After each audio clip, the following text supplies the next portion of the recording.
ही योजना जी आहे ही योजना काय म्हणाले 1,500 रुपयात काय होणार, 1500 रुपयात काय होणार? अरे सोन्याचा चमचा घेऊन जन्माला आलेले लोक पैशाच्या राशीत लोळणाऱ्यांना 1,500 रुपयाचं काय मोल समजणार? हे 1,500चं मोल माझ्या सर्वसामान्य भगिनींना बहिणींना कळतंय. आपल्याला मी एवढं सांगतो की ही योजना, या योजनेचे पैसे मगाशी अनेक लोकांनी हात वर केले होते. काही लोकांच्या, काही महिलांच्या, माझ्या बहिणींचे हात खाली होते. तुम्हाला मी सांगतो, आता बटन दाबल्यावर तुम्ही घरी पोहोचेपर्यंत तुमच्या खात्यात पैसे जमा झालेले असते. हा शब्द मुख्यमंत्र्याचा आहे, हा एकनाथ शिंदेचा शब्द आहे, हा माझ्या सर्व सहकाऱ्यांचा आहे, हा शब्द महायुती सरकारचा आहे. आणि म्हणून ज्या बहिणींच्या खात्यात पैसे जमा झाले नसतील त्यांच्या खात्यात देखील लवकर पैसे जमा होतील. काही लोकांचं काही अडचणी असतील, काही आधार सीडिंग राहिलं असेल, त्यांना देखील पैसे मिळतील. टाकला तर विरोधी पक्ष म्हणेल बघा 3,000 रुपये द्यायचं म्हणाला, 1 रुपया टाकला. मग आम्ही अजितदादा आणि देवेंद्रजींनी ठरवलं, भले बाबा 3,000 सगळीच्या सगळी रक्कम घ्या आणि ट्रायल रन करा. आणि 14 तारखेपासून जिथं जिथं कार्यक्रमाला जातोय तिथं माझ्या लाडक्या बहिणी मोबाईलमध्ये दाखवतात मॅसेज, आमच्या खात्यात पैसे आले. आम्ही खरं म्हणजे आज खऱ्या अर्थाने आमच्या लाडक्या बहिणींच्या आयुष्यातला आनंदाचा दिवस आहे. हा आनंद साजरा करण्यासाठी एवढ्या मोठ्या संख्येने नारी शक्ती आमच्या लाडक्या बहिणी उपस्थित झालेल्या आहे. मी आपल्या सगळ्यांचं मनापासून स्वागत करतो, आपल्याला मनापासून धन्यवाद देतो आणि खऱ्या अर्थाने आपल्याला मी वंदन देखील करतो, कारण आपण एवढ्या मोठ्या संख्येने उपस्थित झालात. आणि ज्या भावना आपल्या चेहऱ्यावर मी येताना पाहिलं, मग अशी अनेक माझ्या बहिणींच्या डोळ्यामध्ये आनंदाचे अश्रूही पाहिले. एक सरकारच्या प्रती किंबहुना आपल्या भावांच्या प्रती एक आदर पाहिला. आणि खऱ्या अर्थाने दुसरं आम्हाला काय पाहिजे? दुसरं काही नको. तुमच्या जीवनामध्ये चांगले सुखाचे समाधानाचे दिवस यावेत एवढीच आमची प्रामाणिक इच्छा आहे.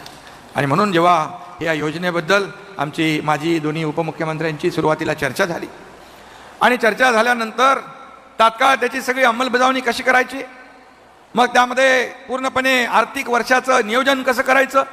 शेवटी तुम्ही जशी प्रपंच चालवताना कसरत करता तसं सरकार चालवताना देखील आम्हाला कसरत करावी लागते. कारण आता पुण्यातले आपण बघताय रस्त्यांची कामं, मेट्रोची कामं, तशी महाराष्ट्रामध्ये मोठ्या प्रमाणावर पायाभूत सुविधाची कामं सुरू आहेत. जो खर्च आहे तो आपल्याला करावाच लागतो, भागवावाच लागतो. आणि मग हे करत असताना आम्हाला आमच्या लाडक्या बहिणींना पण काहीतरी द्यायचं आहे. आणि म्हणूनच या लाडक्या बहिणींसाठी आम्ही योजना सुरू करण्याचा निर्णय घेतला.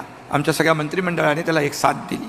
आणि मग विरोधी पक्ष जेव्हा जाहीर झाल्यानंतर आणि ही जाहीर घोषणा झाल्यानंतर विरोधक म्हणाले लाडक्या बहिणी आल्या, लाडक्या भावांचं काय?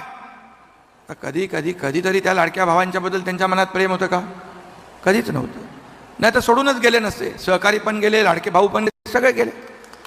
पण आम्ही ठरवलं लाडक्या भावाला पण आम्ही आणलं, त्याला देखील योजना दिली, मुख्यमंत्री युवा प्रशिक्षण योजना. आणि शेतकऱ्यांना शेती पंप वीज बिल माफ केलं, हा देखील आम्ही निर्णय घेतला. त्याचबरोबर मुख्यमंत्री अन्नपूर्णा योजना, आज आपल्याला माहीत आहे काटकसर करून आपला प्रपंच आपण चालवतो. आणि मग गॅस सिलेंडरचा महत्त्वाचा विषय असतो. आम्ही ठरवलं एवढा करतोय तर आणखी थोडं करूया, वर्षाला 3 मोफत गॅस सिलेंडर देण्याचाही निर्णय आम्ही केला. तोही देखील आपल्या महिलांसाठी उपयोगी पडेल. कारण शेवटी आपण बघा सगळे सणासुदीला एकत्र येतो, परिवार एकत्र येतो, गणपतीला, दिवाळीला, दसऱ्याला, आणि ही परंपरा आपली आहे. आणि मी आज एक भावना व्यक्त करीन की आपण सगळे भावंड आहोत आणि आजच्या या कार्यक्रमानिमित्त आपण एकत्र आलेलो आहेत. प्रत्येकाला भाऊ बहीण असतात, मलाही माझी एक सखी बहीण आहे, परंतु या लाडक्या बहिणीच्या रूपाने मला लाखो तुमच्यासारख्या बहिणी मिळाल्या, लाखो व्हायचा मला आनंद आहे. आणि म्हणून तुम्हा बहिणींची जी काही माया आशीर्वाद जे आहेत हे प्रेरणा देणारे आहेत आणि खऱ्या अर्थाने ऊर्जा देणारे आहेत. आपल्याला माहीत आहे आम्ही काय सर्वसामान्य कार्यकर्त्यातून संघर्ष करून इथपर्यंत आलेलो आहोत. आणि या शक्तीच्या जोरावरच आजवर मी किंवा आमचे दोन्ही उपमुख्यमंत्री काय, बाकी लोक काय, अनेकांना पुरून उरलो आहे. नुसता पुरून उरलो नाही तर सावत्र कपटी भावांवर मात करून इथपर्यंत आलोय. त्यामुळे सावत्र भावांची काळजी तुम्ही करू नका, फक्त त्यांना लक्षात ठेवा. योग्य वेळी मात्र त्यांना योग्य जागा दाखवा. कारण मगाशी देवेंद्रजी म्हणाले, मगाशी अजितदादा पण म्हणाले, सावत्र भाऊ खोटे नाटे आरोप करतायत आणि ही योजना कशी बारगळेल, ही योजना कशी फसवी आहे, हे कसं चुनावी जुमला आहे. मग कोणी म्हणतं ही काय भीक देता का, ही काय लाच देता का, काय विकत घेता का, काही बोलायला लागले. अरे माझ्या या बहिणींच्या बद्दल असे शब्द काढताना तुम्हाला थोडी तरी मनाची नाही तर जनाची तरी वाटायला पाहिजे होती. आणि म्हणून या योजनेमध्ये खऱ्या अर्थाने ही योजना जी आहे, ही योजना काय म्हणाले 1,500 रुपयात काय होणार, 1500 रुपयात काय होणार. अरे सोन्याचा चमचा घेऊन जन्माला आलेले लोक पैशाच्या राशीत लोळणाऱ्यांना 1,500 रुपयाचं काय मोल समजणार.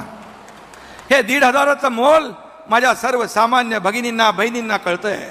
अनेक बहिणींनी आपल्या भावना व्यक्त केल्या. अनेक बहिणी म्हणाल्या आम्हाला एक आधार मिळालाय. काही बहिणींना, काही आपल्या विधवा बहिणी होत्या, त्यांनी त्यांचं दुःखडं जे आहे मांडताना चेहऱ्यावर त्यांचा आनंद पाहायला मिळाला. हे 1,500 रुपये आम्हाला लाख मोलाचे आहेत म्हणाले. आम्ही छोटा मोठा उद्योग करतो, देवपूजेचं सामान विकतो, कोण म्हणतो बांगड्यांचा व्यवसाय करतो, कोण म्हणाली माझी बहीण साड्या आम्ही विकतो, आम्हाला हे 2-3 महिन्याचे पैसे एकत्र करून आम्ही भांडवल वाढवू शकतो आणि भाग भांडवल वाढवून आमचा व्यवसाय वाढवू शकतो. कोणी म्हणाला आम्ही मुलासाठी काहीतरी खरेदी करू, आमच्या पतिराजासाठी खरेदी करू, सासू सासऱ्यासाठी खरेदी करू. आता माहेरला जाताना देखील जेव्हा आपल्याला काही जाताना पैसे मागण्याची वेळ येते तेव्हा माझ्या बहिणीचा पाय अडखळतो. हे देखील आपण अनुभवलंय. पण आता आपल्याला अडखळावं लागणार नाही, कुणासमोर हात पसरावे लागणार नाही.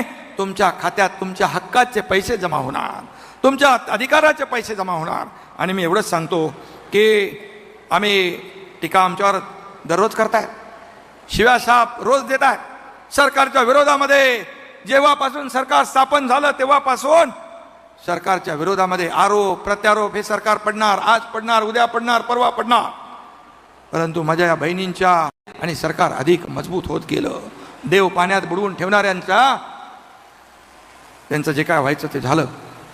पण शेवटी मी एकच सांगतो की बाकी सगळं आम्ही सहन करू, परंतु आमच्यावरची टीका आम्ही सहन करू, पण माझ्या बहिणींच्या हिताच्या आड कोणी आला तर मग गाठ माझ्याशी आहे आणि माझ्या या ते व्यासपीठावर बसलेल्या भावांशी आहे, हे लक्षात ठेवा.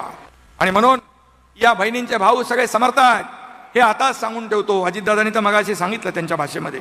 आणि म्हणून बाकी कशाचा पण नाद करा, पण या विषयात नाद करायचा नाही हे मी मुख्यमंत्री म्हणून आपल्याला सांगून ठेवतो विरोधकांना. आणि म्हणून मी एवढंच सांगतो, सत्ता कुणासाठी आहे? सत्ता निवडणुका तर येतात, सत्ता येते जाते, निवडणुका येतात जातात. सत्तेचा उपयोग कशासाठी? स्वतःची तिजोरी भरण्यासाठी नाही, स्वतःचा स्वार्थ जपण्यासाठी नाही, तर या राज्यातल्या सर्वसामान्य बहीण भाऊ वरिष्ठ ज्येष्ठ सगळ्यांच्या हे देणारं सरकार आहे. हे घेणारं सरकार नाही, हे देणारं आहे. आणि आम्ही देत राहणार. ही लेना बँक नाही, देना बँक आहे, मगाचे देवेंद्रजी देखील म्हणाले. आणि म्हणून आपल्याला मी एवढंच सांगतो की ही योजना, या योजनेचे पैसे मगाशी अनेक लोकांनी हात वर केले होते. काही लोकांच्या, काही महिलांच्या, माझ्या बहिणींचे हात खाली होते. तुम्हाला मी सांगतो, आता बटन दाबल्यावर तुम्ही घरी पोहोचेपर्यंत तुमच्या खात्यात पैसे जमा झालेले असते.